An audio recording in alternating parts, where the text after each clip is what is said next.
Subject: Captain Helena Mazer. Species: human. Description: mammalian humanoid, no tail, 6'2", 1.87, AVG height, 185 lbs, 84 kg, AVG weight, 170 year life expectancy. Ship: USSS Perforator. Location: Itsdirector. Got a call for assistance in the next system over, ma'am. Commander Ichabod said.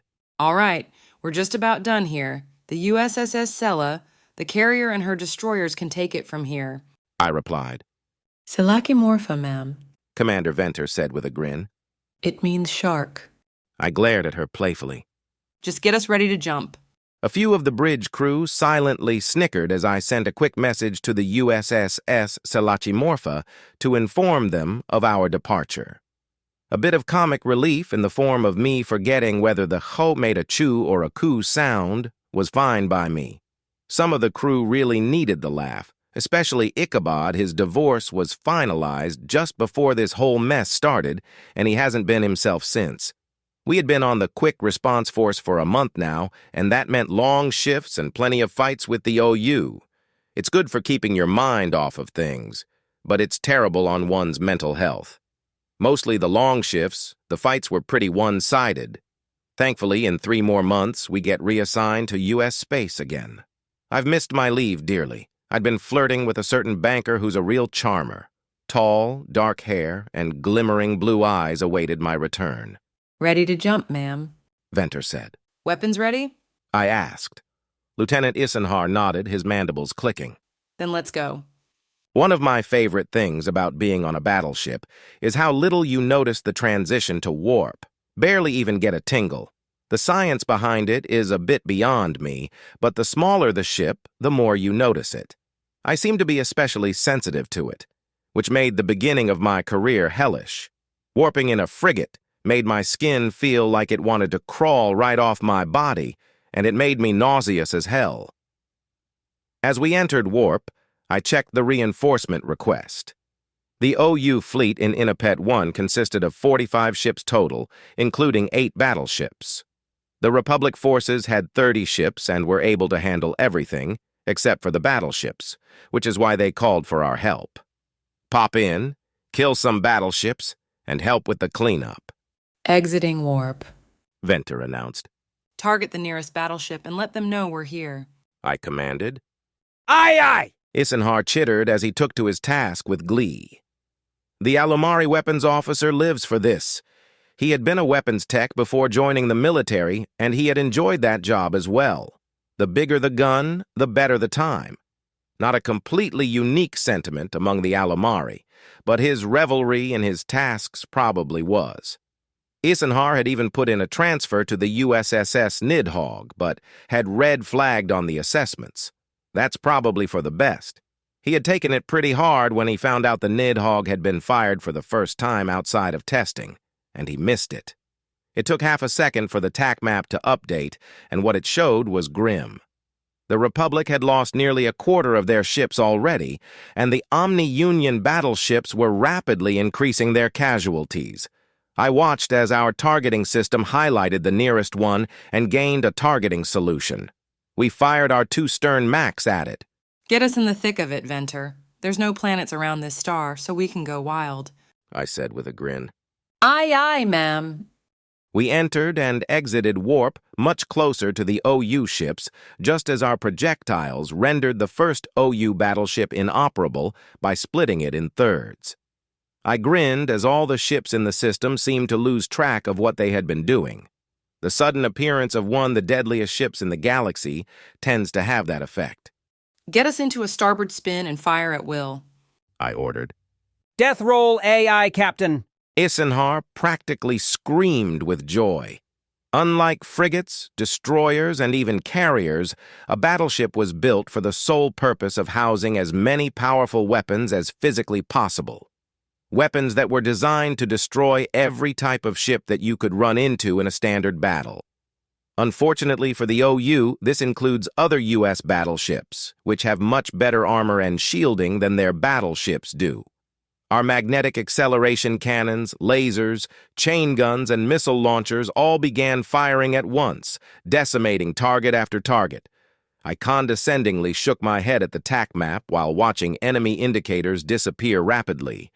After 20 seconds, there weren't any OU battleships left. After 1 minute, there weren't any OU left. 45 OU ships destroyed by a single U.S. battleship. No, 43. Looks like the Republic ships weren't sitting on their hands after all. All targets destroyed, ma'am. Isenhar reported with a mixture of satisfaction and sadness. Excellent. Level us out and prepare to regrow. Ma'am, communication from Fleetcom. Ichabod interrupted me. I cursed under my breath as I opened it. From Fleetcom to QRF. Immediate aid required in Pinnerm 3. All available ships to gather at Rendezvous Point for coordinated strike. USSS Yopinapu commanding. Enemy strength est? Unknown. Friendly strength est 1,500 vessels. Unknown enemy strength and 1,500 Republic ships need a bailout? Talk about a red flag. Either they were too lazy to count the enemy, or there are too many enemies to count. Probably the latter. To distract myself from these gloomy thoughts, I opened the information on Pinnerm 3. There are 3 planets and one's habitable. It's not inhabited, but SOP says we'll need clear firing solutions to engage the big guns regardless. This might be a tough one, so I want our shields and weapons fully charged and loaded. I said. Yes, ma'am, the usual, coming right up. Isenhar said with an exaggerated sigh. The FTLD too. If we're not in a good firing position when we jump in, we'll need to reposition fast. Once everything's fully charged, go ahead and make the jump. Aye, ma'am. Venter said. The Omni-Union had stepped up their game on this side of space ever since they decided to give Sul a break. As a result, our QRF was stretched thin trying to bolster Republic forces. So thin that oftentimes we were operating without the presence of other U.S. ships. It made me wonder just how many of us would be able to make the rendezvous. Jumping now. Venter announced. The jump was short and uneventful.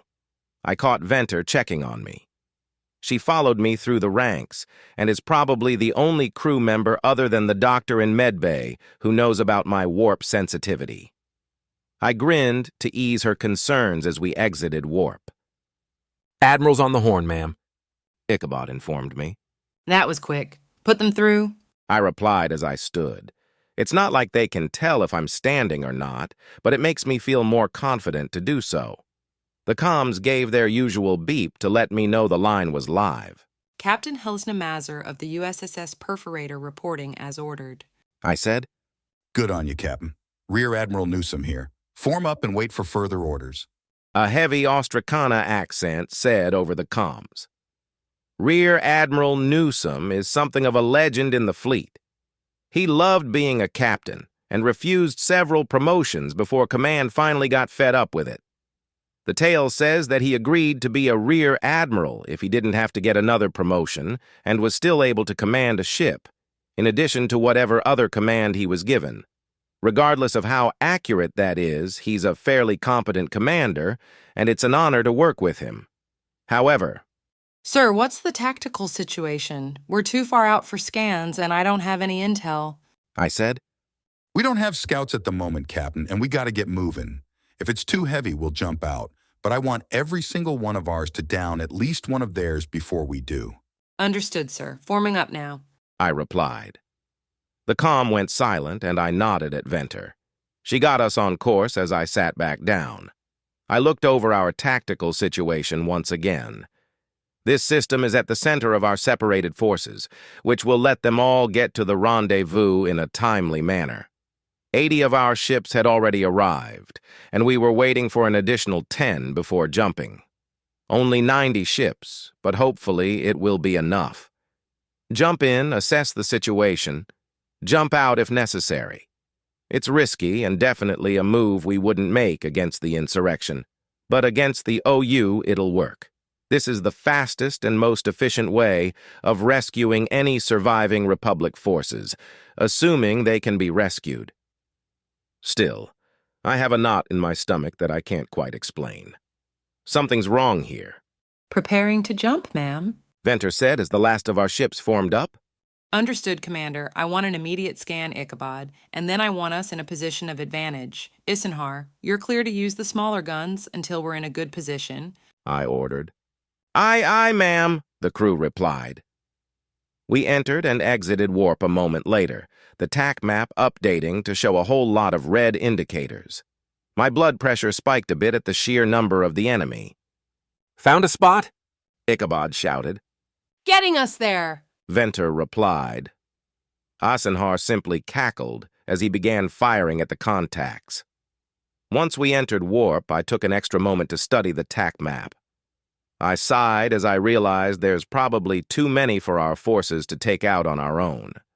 We'd been fighting steadily for months. Our ammo reserves just aren't big enough for this battle.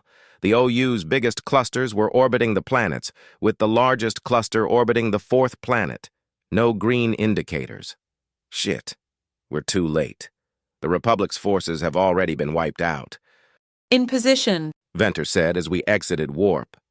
Fire at will! I ordered. Isenhar squealed with glee once again as our primary cannons began firing. I almost chuckled at his response, but then I noticed Ichabod's demeanor. He was staring at the TAC map with his head tilted in confusion. I glanced at the TAC map and back to him, confused by his confusion. Commander Ichabod, is there a problem? I asked.